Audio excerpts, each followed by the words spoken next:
Hi, kindergarten, first and second grade leaders. We are preparing for September 8th in our series called Back to Basics. In this series, we've looked at the life of Solomon and how Solomon was a good king who was wise and made many good choices until we learned this story last week where he began to worship other gods. And as a consequence of worshiping other gods, God decided to split his kingdom with knowing that there was a plan in splitting the kingdom, but he still showed Solomon that there was a consequence to his choices. And so as we continue our series, if you'll remember in that at the end of the story last time, there was mention of a prophet. A prophet is someone who helps God's people know about what's coming in the future. And so God started using prophets as a way to talk to his people and help continue to direct them back to him. And today we're going to be learning about the prophet Elijah. Elijah was around in King Ahab's time. King Ahab was a really bad king. He did terrible things to God's people, and he created gods for them to worship. He essentially told them not to worship the one true God at all, but to worship his God and to give him praise and kind of build himself up as he was the God, but he was telling them to worship other gods, if that makes sense. And so as a consequence of that, God sent Elijah to him and said, all right, there's a consequence to your choices. What an important thing for us to teach kids, right? There's a consequence to your choices. And because there's a consequence to your choices, the people in the land are not going to have rain for about 3 years. And as a result of rain, there is a famine. People are not able to grow things, so they do not eat as well. They have to find different ways to feed themselves and their families. And so God takes care of Elijah in this time by sending him to a widow's house. A widow is a person who has lost her husband, and so he sends Elijah to the widow's house and tells Elijah that if he will go to her house, that she will feed him.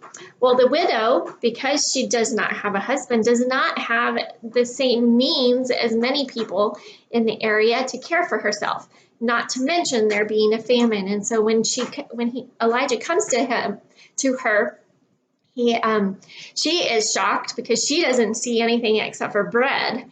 And Elijah tells her, essentially, we're going to trust God.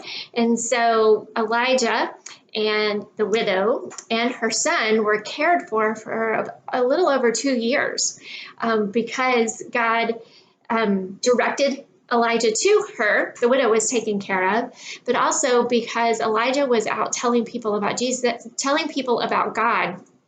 God wanted to continue to take care of Elijah. And so we see in the course of those 2 years that the widow's son becomes very ill and stops breathing. And Elijah goes to God and pleads for him and is given credit for healing the boy. And he was fine after that. And so the widow turned to Elijah and said, now I know you are from the one true God. You are not God, but you are from the one true God.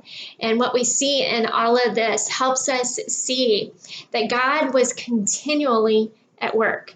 Even though the circumstances were bad, even though the widow's son still got ill, God was working and providing and taking care of the widow and her family, Elijah, and helping give Elijah someone to take care of him, essentially, so that he can continue to take care of God's people. So we see God's provision big time in this. In your small group activity, your social activity for today, if you want to continue to play it, you have your pickup sticks or your they're toothpicks, colored toothpicks. So whichever works better for your kids. I've noticed a bunch of the kids playing with the pickup sticks. It's fun to play games like that. If you want to make up different questions that you ask for the different colors, you are welcome to do that if kids are getting tired of answering these questions or you've had the same kids over and over again. If you'd like to pick another game to play during that time, I encourage you to do that.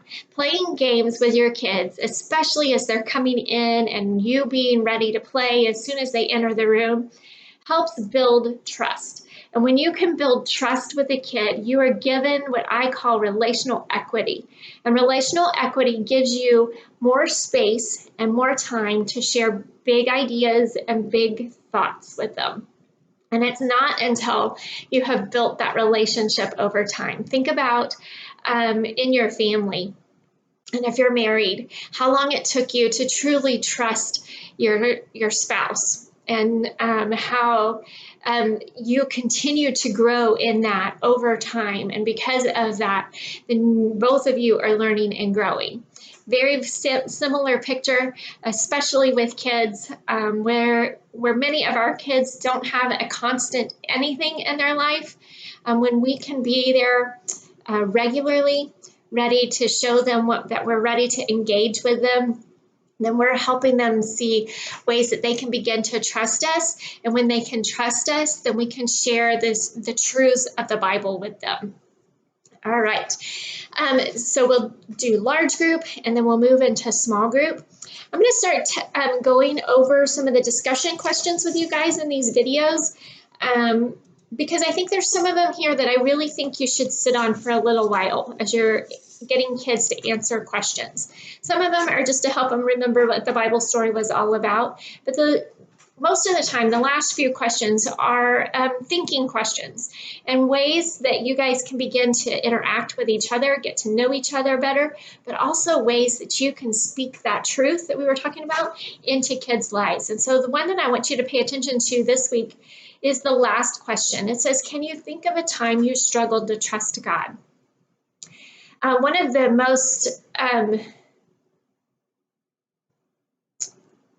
without it becoming all about you, one of the biggest things you can do is be vulnerable with your kids and share a time where you felt like you struggled to trust God, to trust His big plan, to trust that He knew how to take care of you.